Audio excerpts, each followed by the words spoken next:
Jika memang Allah berkehendak umat Islam, orang yang beriman semuanya meninggal dunia di tahun 2034, berarti dari 2034 ke sana tidak ada manusia yang terbaik di muka bumi hidup, walaupun imannya sebesar biji sawi.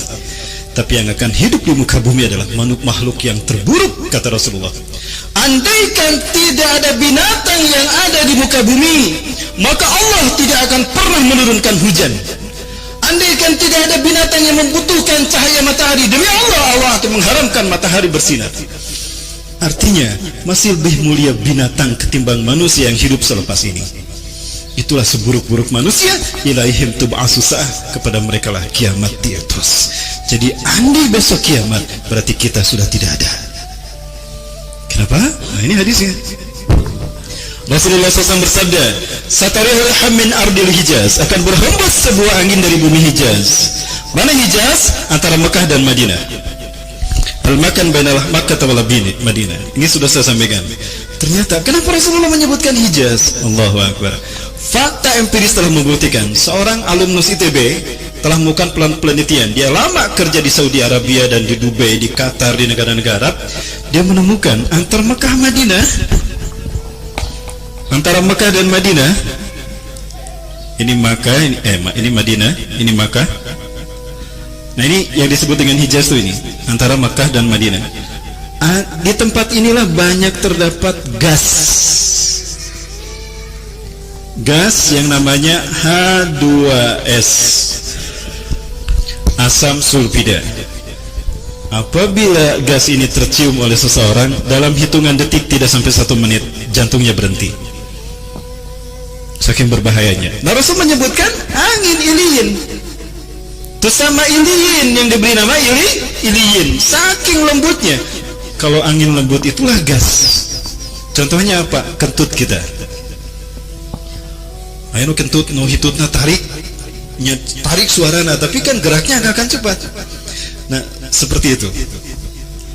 Ternyata antara Mekah dan Madinah terdapat H2S yang nanti akan gempa.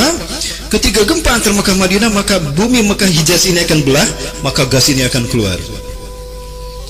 Gas inilah yang akan mencabut nyawa orang yang beriman, walaupun imannya hanya sebesar biji sawi, Bapak Ibu.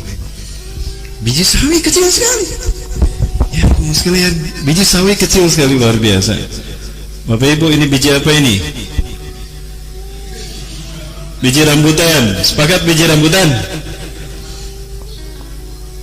Ini biji apa? Biji lengkeng. Sepakat biji lengkeng?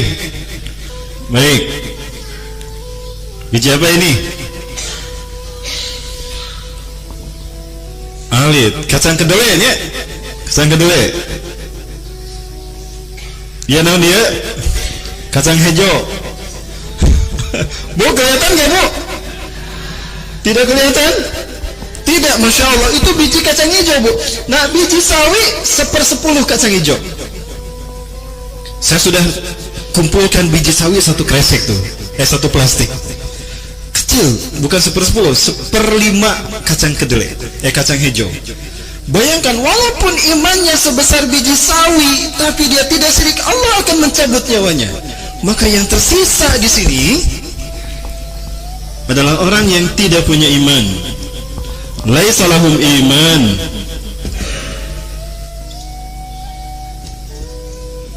Walau bimiski dzarratin, tidak punya iman Allah sebesar biji sawi. Itulah seburuk manusia yang akan menyaksikan kiamat. Jadi apabila besok kiamat, maka yang hidup di esok hari adalah makhluk yang terburuk di muka bumi. Para sahabat bertanya, Alasafil muslimun ya Rasulullah, apakah tidak ada orang Islam saat itu? Banyak orang Islam, kata Rasulullah. Lakina imanuhum la yujawizu hanajirahum, tapi iman mereka tidak sampai melewati tenggorokan mereka. Iman mereka hanya ada di seragam saja. Iman mereka hanya ada di pangkat saja. Iman mereka hanya ada di jabatan, tidak di hati mereka. Dan iman mereka ada di tangan, di genggaman mereka. Iman mereka ada di dunia, tidak di hati mereka. Itulah makhluk yang terburuk di muka bumi. Dan yang mengerikan, Rasul melanjutkan hadis tadi, wa syarru minhum, dan yang paling buruk dari mereka adalah al-ulama. Ulama. Ya, siapa? U-nya agak lama. Lama. Ya U-nya lama. Ulama yang mana kata Rasulullah SAW? Du'atun ala abwabi jahannam, para penyeru yang menyeru di pintu neraka jahannam, bukan di pintu surga. Man ajabahum kadzafuhum fiha. Siapa yang memenuhi seruan ulama tadi, maka dia akan membawanya masuk ke dalam neraka. Ulama yang mana ya Rasulullah? Dalam hadis yang lain, ulama yang menghalalkan apa yang Allah haramkan dan mengharamkan apa yang Allah halalkan. Itulah tagut. Ibnu Qayyim al-Jauziyah di dalam kitab Ushul Thulatha karya Muhammad bin Abdul Wahhab. Muhammad bin Abdul Wahhab menukilkan pendapatnya Ibnu Qayyim al-Jauziyah. At-tawagut katsirah. Ini tagut lagi ramai ini. Ya, di RI di tingkat pemerintahan. Ya.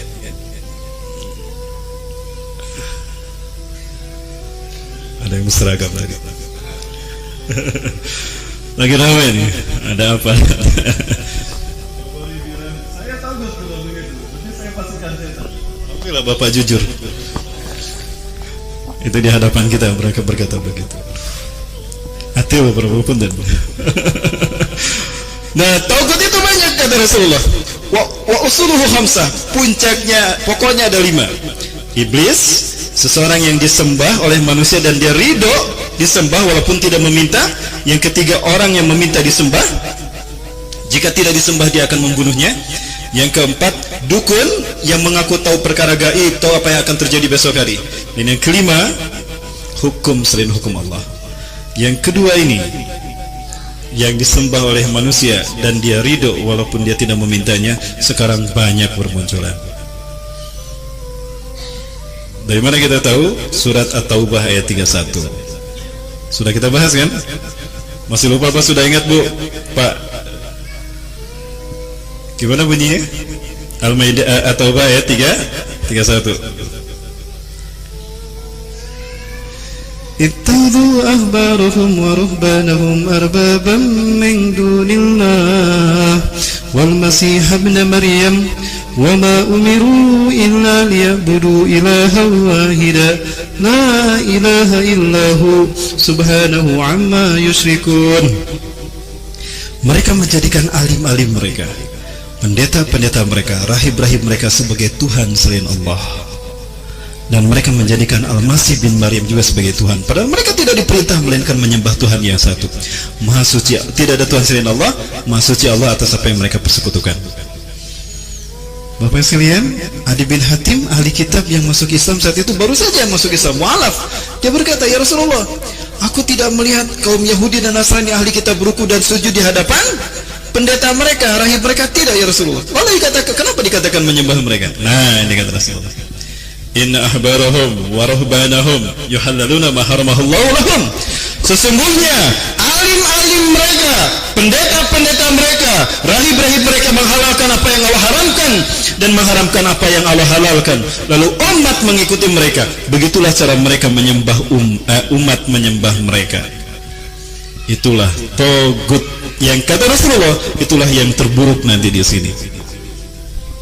Menariknya wa'alaikumsalam, apabila angin ini muncul, angin iliyin ini muncul ya, namanya angin